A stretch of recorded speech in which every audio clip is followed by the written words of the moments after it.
Bishop, thanks for being with us Good to today. be here. Another solemn day, 9/11. It's been 14 years since that tragic day. And do you remember where you were in 2001? I was in Washington, D.C. in the middle of a bishop's meeting when we heard about it. And everybody remembers those major events where you were, yes. Yeah, and in Washington, of course, was one of the cities under attack. It was, yeah. We had the jets going over us left and right. I was fortunate I was able to get out before they stopped all the trains and got back home to Camden. I was in Camden at that time. Mm-hmm.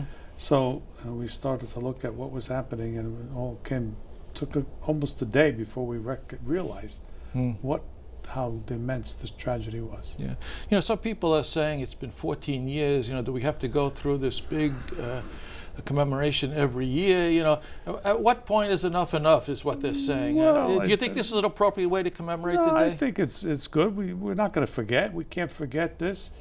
We were perhaps unprepared. We didn't recognize what terrorism could do. We should be prepared. We should remember those who died too, and all the heroes. There was a lot of heroes that came out of that day, boy. Mm-hmm. So we can't forget it. Yeah, I remember our own fire department chaplain, Monsignor Delendick, was down there, and there was a point at which we thought he might have been gone, right?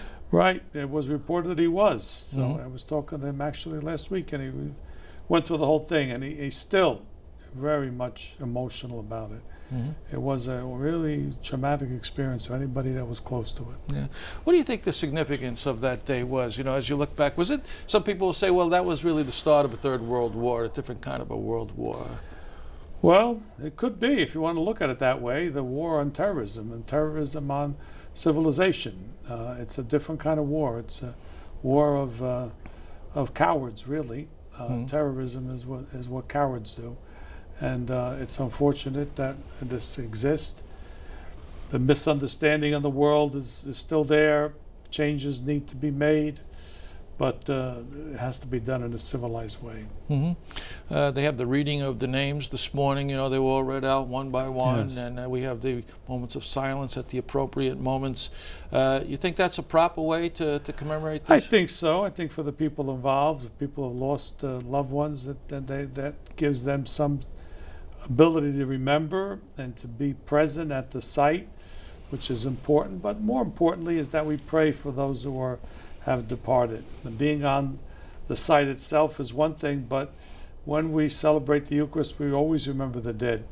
Today I celebrated Mass early this morning. I said the Mass for the dead, for all of those who perished on this day, because it is an important day to remember what happened and the souls of those who have gone before us. Yeah, life really changed on that day, I think, for all of us, especially in New York. We're more on guard. Do you think that's appropriate? Do you think we're too much on guard, not enough on guard? No, I think it's appropriate to be on guard, to recognize that terrorism could happen at any moment, and that we shouldn't let our guard down. Mm-hmm.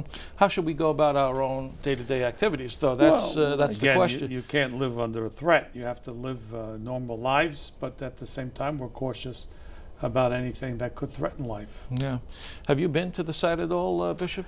Actually, I've been past it. I've never been there. I will go when the Pope comes, so I will see the whole thing for the first time. Mm-hmm. Bishop, thanks so much for being with us and remembering this solemn day today. Okay.